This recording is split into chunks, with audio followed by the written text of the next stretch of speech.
কি করছো গো মা?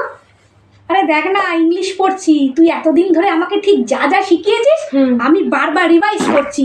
আর আমি একটা ডিসিশন নিয়েছি, সেটা হচ্ছে আজকে থেকে আমি তোর সাথে ইংলিশে কথা বলবো। তুমি তো বাংলা বলতে গিয়ে মাঝে মাঝে আটকে যাও, আবার ইংলিশে কথা বলবে? তাহলে তুই কি বলতে চাইছিস? আমি তোর সাথে কথা বলতে পারবো না ইংলিশে? না না, বলো বলো বলো বলো। বলবো? দেখ, আমি তোকে বলতে চাইছি, how do you do ma'am. I am so tired. তোকে এক্ষুনি টায়ার্ড হতে হলো? অন্য কিছু তো বলা যেত। তাহলে তুই যদি টায়ার্ড হস তাহলে আমি বলবো রেস্ট ইন পিস। হ্যাঁ, রেস্ট ইন পিস। তুমি কি বলতে চাইছো? আমি বলতে চাইছি, তুই তো এক্ষুনি বলি আমি টায়ার্ড, তাহলে আমি উত্তরে কি বলবো? রেস্ট ইন পিস, মানে শান্তি করে আরাম নিন। বিশ্বাস করো মা, তোমার দ্বারা কিচ্ছু হবে না।